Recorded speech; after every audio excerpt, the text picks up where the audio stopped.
గత 5 నెలలుగా పెండింగులో ఉన్న గ్రామ పంచాయతీ కార్మికుల వేతనాలు వెంటనే విడుదల చేయాలని ఐఎఫ్టీయూ జిల్లా నాయకులు మసూదన్ రెడ్డి ప్రభుత్వాన్ని డిమాండ్ చేశారు. ఆయన శుక్రవారం భద్రాద్రి కొత్తగూడెం జిల్లా పినపాక మండలం ఈబయ్యారంలో మాట్లాడారు. గ్రామ పంచాయతీ కార్మికులు జీతాలు రాక తీవ్ర ఇబ్బందులు పడుతున్నారని, దీనిపై ప్రభుత్వం వెంటనే స్పందించాలని, ఇచ్చిన హామీలను వెంటనే అమలు చేయాలని కోరారు. ఇప్పుడు ఆయన మాటల్లో విందాం.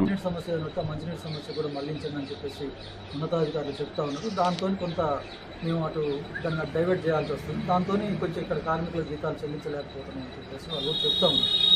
కానీ మనం ఏమంటున్నామంటే, ముందు ఆ గ్రామ పంచాయతీ నిధులు ఏదొచ్చినా ముందు కార్మికుల జీతాలు చెల్లించిన తర్వాత మిగతా వాటికి ఉపయోగించాలని చెప్పి చెప్తా ఉన్నాం.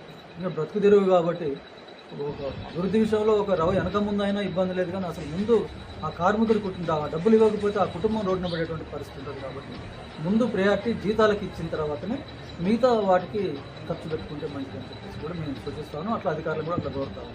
ప్రజెంట్ మరి దాని మీద ఎటువంటి కార్యాచరణ చేస్తున్నారు సార్? జీతాలు రాని పక్షంలో చూస్తాం. మేము ఇప్పుడు అవన్నీ చూసి సంబంధిత కార్యదర్శులకు చెప్తా ఉన్నాం. మేము అవసరమైతే ఒక ఎంపీఓ గారి దృష్టికి కానీ ఎంపీడీఓ గారి దృష్టికి కూడా తీసుకొని పోతాం. వాళ్ళ నుంచి కూడా కాకపోతే డిపిఓ గారి దృష్టికి తీసుకొని పోతాం. అంటే కమిషనర్ స్థాయిలో కూడా మేము దాన్ని రిప్రజెంటేషన్ చేస్తాం. అయినా పరిష్కారం కాకపోతే అవసరమైతే ఆందోళన కార్యక్రమాలు కూడా నిర్వహిస్తాం. సిద్ధంగా. Thank you sir.